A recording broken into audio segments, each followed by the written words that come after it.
श्री स्वामी समर्थ. आजची देवपूजा ना स्वामींनी त्याच्या पप्पांनी केलेली आहे आणि आम्ही आता चाललेलो होतो बाहेर जाण्यापूर्वी आम्ही स्वामींना नमस्कार करूनच घरातून बाहेर निघतो.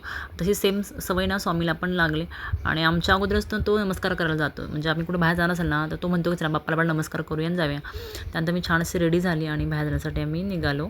मुंबईमध्ये ना फार गरमी वाढलेली आहे आणि आम्ही उन्हाचंच बाहेर चाललेलो आहोत. त्याचं रिझन असं की आम्हाला करायचं आहे स्वामीचं ॲडमिशन प्ले ग्रुपसाठी आणि त्यांनी मला 12 वाजता बोलवलं आहे म्हणून त्याच्या स्कूलमध्ये चाललेलो आहोत. स्वामीला ना 2 वर्ष पूर्ण होऊन 8 दिवस झालेले आहेत आणि विचार केला की त्याला प्ले ग्रुपसाठी बघूया, ट्राय करूया ॲडमिशन भेटतं का. आणि त्या स्कूलवाल्याने पण आम्हाला म्हटले की तुम्ही या आणि इन्क्वायरी करा म्हणून आम्ही त्या स्कूलमध्ये आलेलो.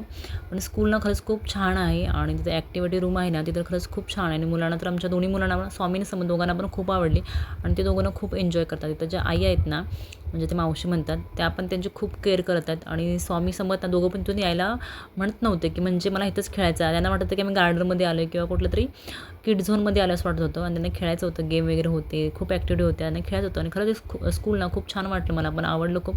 स्वामी तर खरंच खूप एन्जॉय करतो ना, अजिबात तिथे 1 मिनिट थांबला नाही तो. स्वामी तसा लहान आहे, आता 2 वर्ष पूर्ण झाले तर बघू आता ॲडमिशन भेटतं की नाही. आणि आमचं मी विचार केला नाही की ॲडमिशन करायचं ह्या स्कूलमध्ये की नाही.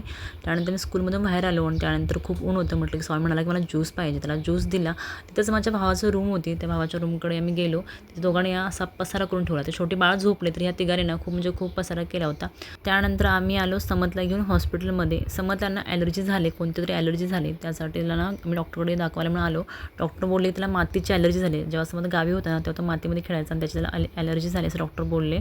लहान मुलांना कधी कोणत्या गोष्टीची ॲलर्जी होईल किंवा त्यांना कधी काय होईल खरंच समजत नाही. समत येऊन 8 दिवस झाले. तो म्हणजे त्याच्या बॉडीला ना थोडं नॉर्मल पिंपल होते. मला वाटलं की ते गरमीचे असेल आणि त्याला खास पण होती. आम्हाला वाटली गरमी आहे त्यामुळे आम्ही दुर्लक्ष केलं. पण नंतर डॉक्टर बोलले की मातीची ॲलर्जी झाली. तिथून आम्ही आलो घरी येतानाच आणले होते फणसाचे गरे आणि हे फणसाचे गरे ना फणस खायला आमच्या घरी सगळ्यांना आवडतं आणि स्वामी हे फर्स्ट टाईम ट्राय करतोय पण स्वामीला पण जाम आवडले. असा होता आमचा आजचा दिवस. चला तर भेटू पुढच्या व्हिडिओमध्ये. श्री स्वामी समर्थ.